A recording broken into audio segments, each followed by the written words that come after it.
Buenas hermanas, aqui é Roberto Simões, do site eucontemporâneo.com.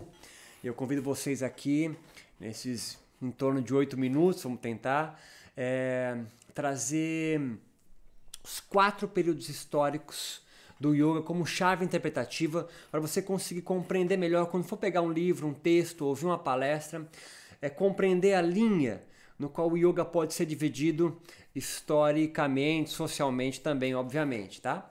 A primeira fase histórica do yoga, a gente pode pensar na fase antiga do yoga, ou seja, um yoga antes de Patanjali, antes de chegada da sociedade védica, do Império Védico, né? Da cultura védica, então dos Vedas, Upanishads, né? Era uma cultura então que existia na Índia, ou que nós entendemos hoje como Índia, que era formada então por diversas sociedades, etnias, tradições, famílias, mas eu prefiro entender como dividido por diversos povos, né? Culturas. Podemos chamá-los todos de aborígenes, né? Nativos do que nós conhecemos como continente indiano, no qual então era uma sociedade então descentralizada, sem um Estado que o organizasse. Né? Pensa no Brasil, antes do Império Português, tínhamos aí diversas tribos indígenas, mesmo que todas podem ser compreendidas como tupi, né, no litoral brasileiro. Cada uma tem sua forma de existir, de se vestir, de amar, de se pintar, de guerrear, dietética, religiosa, social, econômica. Né? Estabelecem comunicação, obviamente, não são ilhas, mas cada uma então tem a sua própria singularidade. Podemos pensar então nesse yoga antigo como muito plural e diverso, onde então cada cultura, cada sociedade desse continente indiano tinha a sua forma de pensar, praticar e viver o yoga. A gente conhece ele pelo caso do seu segundo período histórico. O período histórico então pautado pela chegada da cultura védica, da sociedade védica, altamente burocratizada, organizada, sistematizada em castas, que vai chegando, então, e impondo a sua forma de viver para essas diversas formas culturais que já existiam lá e, portanto, do yoga. Então, não podemos pensar, então, no o yoga, mas nos yogas, provavelmente, onde cada cultura dessa do período antigo vivia e pensava que foi perdida, né? Porque foi suplantada por uma nova cultura chegando, a do Império Védico. E por que a cultura védica é tão conhecida? Primeiro porque a transmissão de oral se tornou escrita. E a gente tem, então, conhecimento dela. E como nós conhecemos esse período antigo? Porque nos Vedas, nos Upanishads, há a descrição de yogis vestidos de ar, pelados, nus ou com pouca roupa, com longos cabelos, absolutamente diferente, né, dos sacerdotes, né, bramânicos, são carecas, e que tinham então talvez uma prática muito mais ligada à magia do que a burocratização religiosa, né? Os magos ou os feiticeiros organizam a vida de uma forma diferente do qual a burocracia religiosa que chega com o Império Védico vai fazer com o yoga. Então um Brahmane, chamado Patanjali, vai sistematizar toda aquela diversidade, pluralidade, talvez aborígene desse yoga antigo, num livro chamado Yoga Sutra, em 196 sutras, pequenas frases, ele vai então sistematizar pela primeira vez as diversas formas do yoga antigo no Yoga Sutra. E aí então é considerado como Raja Yoga, ou yoga real, da nobreza, porque estamos falando de alguém na alta casta. E aqueles povos antigos? Nem casta tem, ou estão na última casta, porque foi suplantada por uma organização social, política, econômica e religiosa dos Vedas.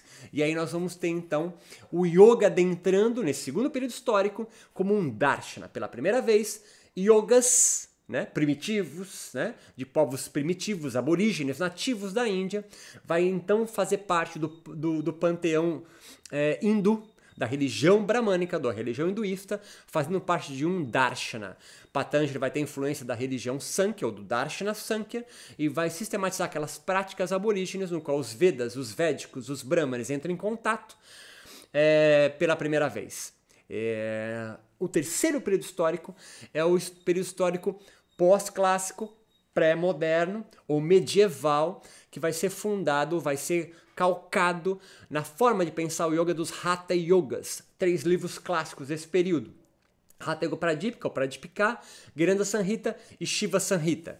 Quais são as influências desse período histórico do yoga? Tantra, uma religião que valoriza muito o corpo. Então o yoga de Patanjali pode ser pensado o yoga como um empecilho para a ascensão espiritual.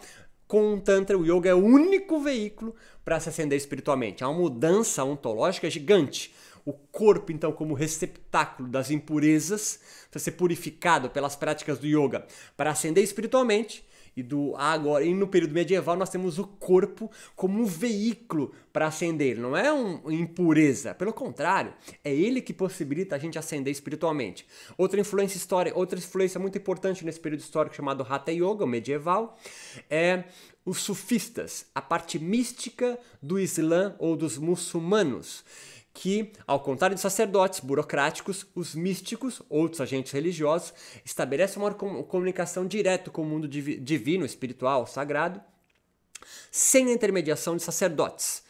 Então eles vão desenvolver com as práticas do yoga um meio para ascender. Então nós temos o Tantra, que valoriza o corpo, temos os sufistas, que são os místicos, que dispensam sacerdotes para atingir a ascensão espiritual, e nós temos também os budistas, uma outra influência importante que desfere ferozes críticas às sociedades estratificadas em castas, sustentada pelos brahmanes, sustentadas pelos burocratas sacerdotes.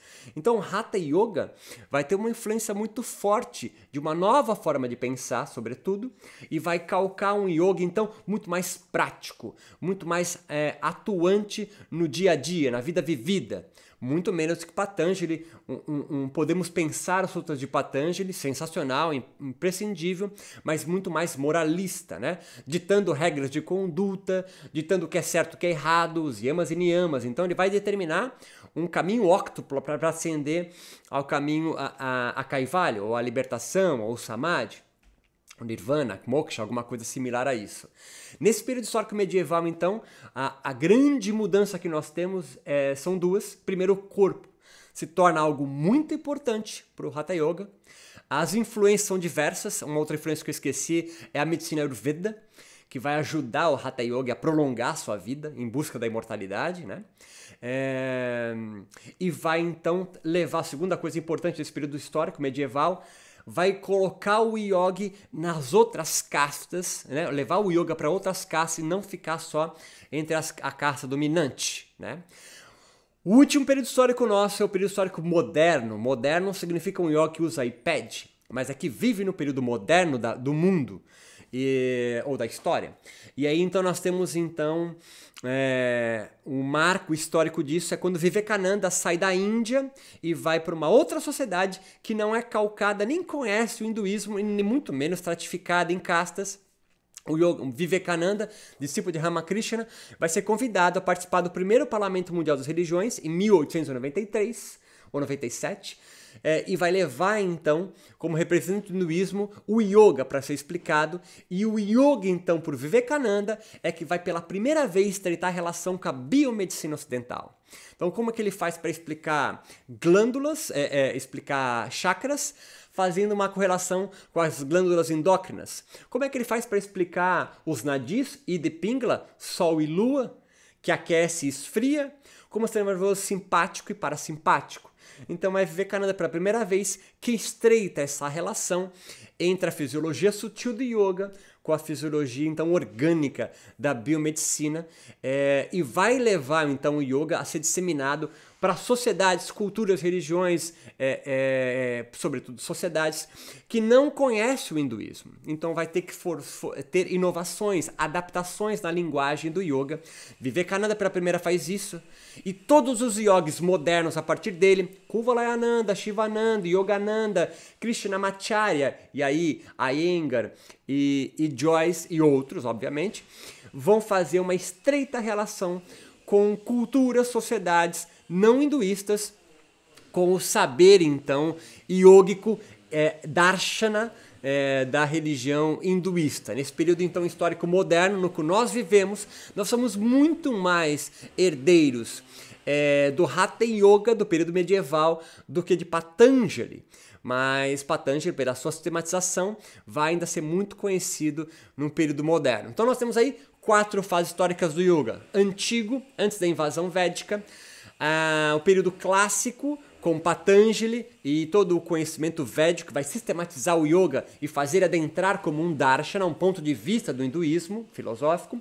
O terceiro período medieval, onde nós temos o Hatha Yoga, com influência do Tantra, do sufismo, da medicina ayurveda, do budismo, e vai fazer com que então o yoga se dissemine para castas então não sacerdotais e o povão tomar conta disso. Ele é um yoga então muito mais corporal do que mental ou consciencial ou psicológico. Ele é muito mais corporal. E o período moderno, que é o nosso. Alguns historiadores chamam de yoga postural moderno, aonde então os asanas vão ganhar uma força muito maior do que o período anterior, do Hatha Yoga, período medieval, e um sincretismo, uma ressignificação muito forte com outras culturas e, portanto, adaptações e inovações foram feitas. Então não foi os ocidentais que deturpam o yoga, suas escrituras, mas os próprios yogis, quando se veem tendo que levar o yoga para culturas diferentes, sociedades diferentes,